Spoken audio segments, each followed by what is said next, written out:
senhor teve pediatra? Eu? É. Eu tive. Teve. Isso ia corresponder a menos de 1% da população brasileira da Claro. sua geração, né? Claro. Hoje você não encontra uma pessoa no país, uma criança no Brasil que não seja vacinada. Quer dizer, a porcentagem que não são vacinados é mínima. É mínima. Mudou muito. É mínima.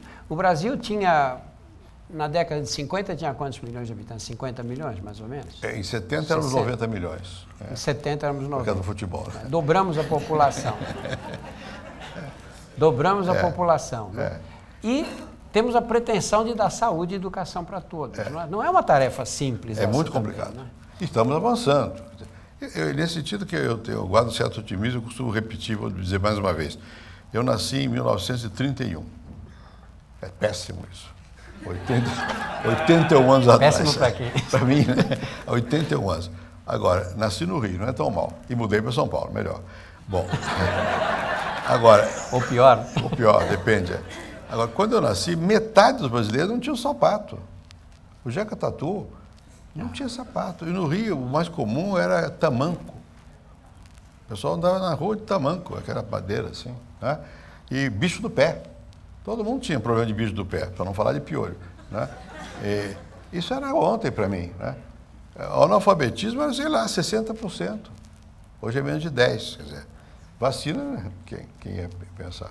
Você morria de tuberculose e ia para tomar ar mais puro, não sei aonde, e morria. A vacina tinha as campanhas de vacinação. Campanha de vacinação. Os políticos usavam para ganhar voto. Quer dizer, isso houve um progresso grande, né? Hoje as mães têm consciência dessa questão e tal. É inegável que houve progresso. Nós não podemos nos deitar sobre os louros do progresso, porque as coisas continuam sendo difíceis. É sempre assim, vai ter que atuar, agir com mais rapidez, mas houve uma melhoria. Eu falei da Constituinte porque eu fiquei muito impressionado naquela época com aqueles jovens médicos que tinham, sobretudo, tinha um rapaz aqui de Santos, Davi Capistrano, tinha outro do Rio, que era da Fiocruz. O Sérgio Arouca. Essa gente, que poucos se lembram do nome deles, né? E muitos outros mais. Um chamado Almir Gabriel, foi governador do Pará, que foi o relator da lei lá, da parte da Constituição sobre a área social. Ninguém imagina a dificuldade que foi naquela época você botar em pé certas ideias, organizar, fazer com que os setores mais conservadores aceitassem a possibilidade de você ter um serviço público de saúde, o acesso generalizado. Aceitar eles aceitam, mas não, quem pagar que é o problema, quem é que paga, né? E quem paga é quem tem, não tem outro jeito, toca imposto, né? E foi tudo muito complicado e houve avanço grande. Eu me refiro sempre que nos anos 70 em São Paulo, eu escrevi com os colegas meus um livro, São Paulo, Crescimento e Pobreza. Foi feito para o Dom Paulo Arnes, para fazer a pastoral dos trabalhadores. Na verdade, era a luta contra o regime autoritário. Então, vamos fazer pesquisa, o Brasil estava crescendo a 7% ao ano, em média, na década de 70. E as áreas sociais todas pioravam. Todas. Mortalidade infantil. Mortalidade infantil, o que foi feito aqui, a queda é enorme. Enorme. Né? A queda é enorme da mortalidade infantil. Né? Mesmo nas coisas mais delicadas, por exemplo, homicídio. Agora talvez a onda, homicídio e tal. Bom, a taxa de homicídio em São Paulo caiu brutalmente. Né? Hoje a taxa de homicídio de São Paulo é até o ano passado, né? Era 10 por 100 mil habitantes. Bom, então, tá bem. Isso não é... Os Estados Unidos deve ser 5, 4, né? A França é 8, 7, Paris é por aí, 10.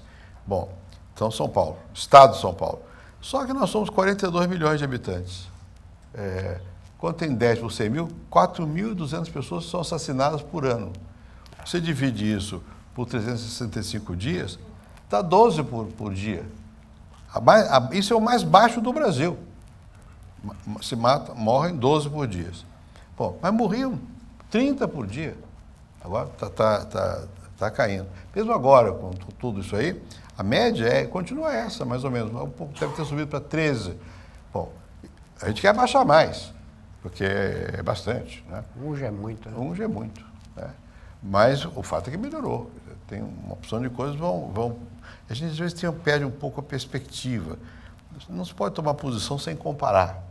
A chave do pensamento racional é a comparação, né? Quando você não compara, você não tendo referência, o bom ou o mal é um ato volitivo, de vontade. Quando você compara, você diz, isso dá para fazer, não dá para fazer.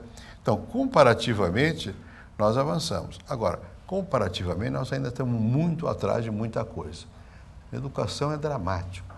Todos os dados comparativos mostram o Brasil lá na rabeira, né? Da minha experiência direta como professor, fora do Brasil, aqui na América Latina, fora é diferente, mas na América Latina, os melhores sempre foram os argentinos, os uruguaios e os chilenos. Depois é que vinham os brasileiros e os mexicanos, né? Na América Latina. Quando você joga para o mundo, compara com a Europa, ou a OCDE, não sei o que lá, nós somos o penúltimo, o último. Quer dizer, não dá para estar contente. Melhorou a educação? Melhorou, mas não dá para estar contente, porque você compara e vê que dá para ir mais, né?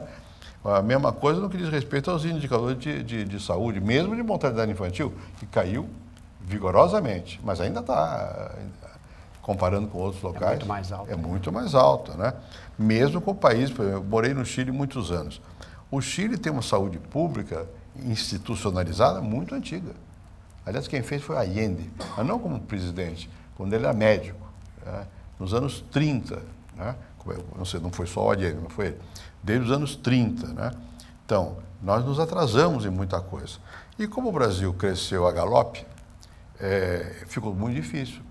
Veja, eu estava falando dos anos 70 aqui. A média de crescimento dessa cidade nos anos 70 era 5% ao ano. Quer dizer, eram mais ou menos 5 milhões nessa época, 250 mil pessoas por ano entravam em São Paulo. Isso fez o quê? Destruiu todo o sistema educacional, todo o sistema de saúde pública. Saúde pública não, porque é o Hospital das Clínicas, que deu um salto enorme, né? Mas transporte, não tinha luz, não tinha esgoto, né? São Paulo cresceu rapidamente, como um cogumelo, vai crescer, crescer, crescer. A administração pública, ela capotou. Por isso deu populismo, militarismo, tudo isso, porque capotou. Toda a sociedade organizada capotou. Agora é que nós estamos, de novo, começando a fazer frente, a ter condições de fazer frente à realidade, ao que está, a demanda que vinha. E ainda não temos toda, mas já tem. Hoje o Brasil tem recursos. Hoje você não faz mais por incompetência do que por falta de recursos. Incompetência não é de fulano, Beltrano, é global, né? Eu acho que nós temos que nos melhorar como conjunto, para isso melhorar, né? Eu acho que o Brasil tem que passar da quantidade para a qualidade, né? Nós conseguimos... Tem saúde, mas que qualidade? André, sem querer abusar da sua paciência, eu vou fazer uma última pergunta e essa é pessoal. Como é que você vê sua vida daqui para frente? Que planos você tem para o futuro? Apesar que o pior é que eu tenho. E fico contentíssimo quando eu vejo que o Neymar morreu.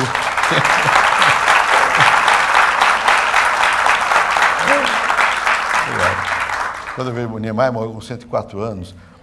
Essa semana um amigo meu, Carlos Lemos, que é um arquiteto, trabalhou com o Neymar até, foi homenageado pela Câmara de São Paulo, e disse, não, mas eu ainda tenho muitos planos, né? Quem não tem plano morreu, né? Tem que ter. Que planos eu tenho pela frente? Bom, eu tenho, agora estou terminando mais um livro, que já está mais ou menos definido, é sobre os grandes pensadores brasileiros que me influenciaram e tal, e alguma opiniãozinha sobre esse pessoal. Depois eu tenho que trabalhar intensamente no meu... Quando eu era presidente, eu gravava, se não todos os dias, sobre todos os dias. E isso nunca foi mexido. Está lá. A primeira... Deve dar umas 10 mil páginas, por aí, ou mais. Tem uma pessoa que está transcrevendo, tem que botar isso aí em ordem. Depois eu estou querendo também dar mais atenção a esses problemas mais globais, que eu mencionei aqui. Ainda estou na música, na Fundação OSESP, né?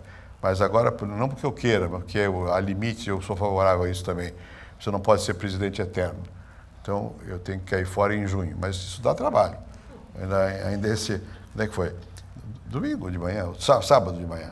Estive lá recebendo a maestrina, Mary Olson, para conversar sobre a OSESP e tal. Então, eu quero dedicar meu tempo a cuidar dessas questões de escrever, que eu ainda tenho algumas coisas para fazer, e dar mais atenção a essas organizações às quais eu pertenço, que tem um inconveniente. Como eu pertenço a organizações fora do Brasil, há várias, eu cortei muitas, mas ainda estão há várias, tem que viajar. E o que é, como você sabe, hoje em dia com os aeroportos, agora vamos ter 800, disse a presidente, que vai melhor. Mas nos 2 ou 3 que eu uso é horrível. Né? Então, isso de meus planos incluem eu ter que viajar. Né?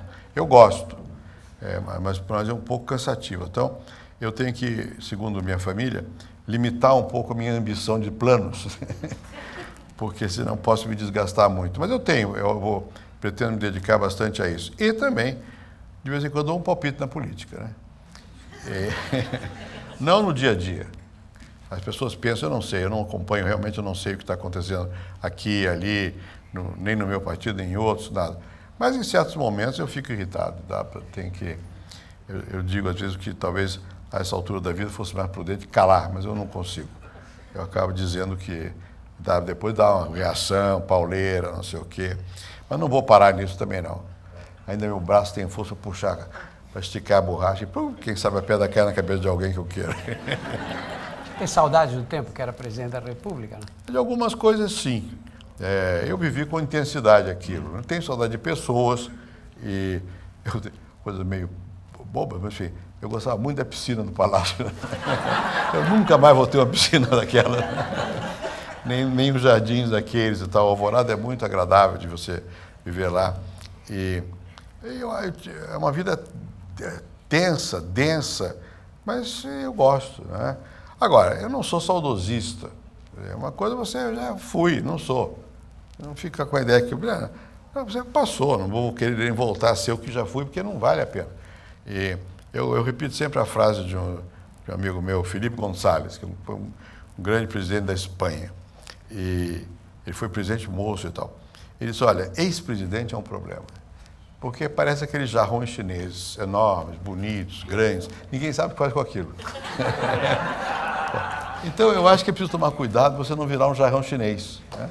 Você vai fazer com aquele jarrão chinês? Vai para cá, vai para lá? Não tem o que fazer. Então, eu acho que não ficar pensando que fui presidente. Já fui, não sou mais. Hoje eu sou outra coisa e tal. Saudade de pessoas eu tenho, mas não tenho a nostalgia para voltar. Isso não. Eu nunca tive. Eu sempre vira página e tal. E você tem que dar sentido à vida. A vida não tem sentido. Você que dá. Né? Agora, se você não dá sentido à vida, ela não tem sentido. Né? Então, tá bom, eu tenho que ter plano. Se eu não tiver plano, se eu não der um sentido, aí você morreu. Né? É verdade que a gente, a uma certa altura, passa a ser vegetal. Deixa de ser... e mais tarde vira mineral. Né? Eu estou tentando manter a fase vegetal mais tempo que eu puder. Né? Muito obrigado. Obrigado.